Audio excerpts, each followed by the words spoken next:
ഗണത്തൈ മാവിൽ നിന്നാദ്യത്തെ പഴം എവിടെ നിന്നാ ഈ മനോഹരമായിട്ടുള്ള കവിത കേൾക്കുന്നേ? ഞാൻ മരിച്ചുപോയ എന്നെ ഓർക്കുമോ? എവിടെ നിന്നാ ഈ സംഭാഷണം? എനിക്ക് ഒരുപാട് കേട്ട് ഭയങ്കര പരിചയമുള്ള കുറെ സംഭാഷണങ്ങളാണ് ഇതൊക്കെ. കുറെ നല്ല നല്ല രസമുള്ള സാഹിത്യങ്ങൾ ഇങ്ങനെ എന്നോട് കേട്ടോണ്ടിരിക്കുന്നു. ഇന്നെന്താ സ്പെഷ്യാലിറ്റി? ഓ, ഇന്നാണല്ലോ വായനാ ദിനം അല്ലേ? അപ്പൊ മക്കളെ, എന്താണ് വായനാ ദിനം?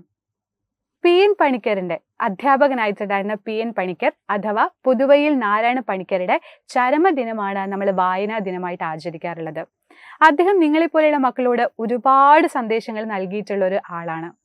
വായിച്ചു വളരുക, ചിന്തിച്ച് വിവേകം നേടുക എന്നുള്ളത് അദ്ദേഹം നിങ്ങളെപ്പോലെയുള്ള കുട്ടികളോട് പറഞ്ഞിട്ടുള്ള കാര്യമാണ്.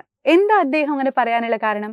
നമുക്ക് ചിന്ത കൂടണമെന്നുണ്ടെങ്കിൽ, അല്ലെങ്കിൽ നമുക്ക് നമ്മുടേതായിട്ടുള്ള ഒരുപാട് മാറ്റങ്ങൾ വരണമെന്നുണ്ടെങ്കിൽ, നല്ല നല്ല പുതിയ കാര്യങ്ങൾ പഠിക്കണമെന്നുണ്ടെങ്കിൽ, ജീവിതാനുഭവങ്ങൾ ഉണ്ടാക്കിയെടുക്കണം എന്നുണ്ടെങ്കിൽ വായന അതിൽ ഒരുപാട് ഇമ്പോർട്ടൻ്റ് ആണ്.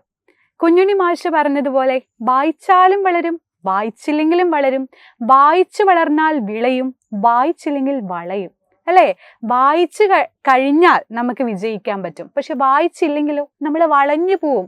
അതുപോലെ നമ്മുടെ ജീവിതത്തിൽ വായന എന്ന് പറയുന്നതിന് അത്രയും ഇമ്പോർട്ടൻ്റ് ഉണ്ട്. ഒരു ചെറിയ പത്രം ആയിക്കോട്ടെ, ഒരു ബാലരമ ആയിക്കോട്ടെ, ഇവനൊരു ചെറിയ ന്യൂസ് പേപ്പറിൻ്റെ ഒരു ചെറിയ ഭാഗം ആയിക്കോട്ടെ, ഇത് നിങ്ങൾ വായിച്ചു കഴിഞ്ഞാൽ അതിൽ നിന്ന് കിട്ടുന്ന അറിവ് എന്ന് പറയുന്നത് ചെറിയൊരു കാര്യമല്ല.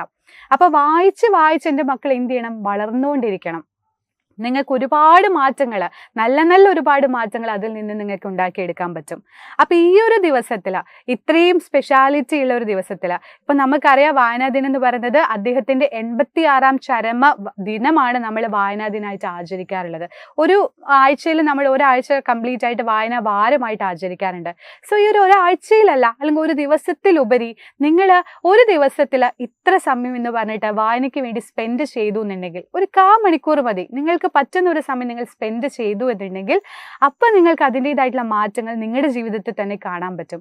സോ എൻ്റെ എല്ലാ മക്കളും ഇന്നത്തെ ദിവസം ഒരു കാര്യം തീരുമാനിക്കുക, ഞാൻ ഇന്ന് മുതൽ ഇത്ര സമയം വരെ ഈ ഒരു കാര്യത്തിന് വേണ്ടിയിട്ട് സമയം മാറ്റിവെക്കുന്നു. നമ്മൾ എന്തോരം കാര്യങ്ങൾക്ക് വേറെ സമയം കളയുന്നല്ലേ? അപ്പൊ ഇതിനു വേണ്ടി ഒരു 10 മിനിറ്റ് കളഞ്ഞു കഴിഞ്ഞാൽ അതിനുള്ള നല്ല റിസൾട്ട് നിങ്ങൾക്ക് തന്നെയായിരിക്കും കിട്ടാൻ പോകുന്നത്.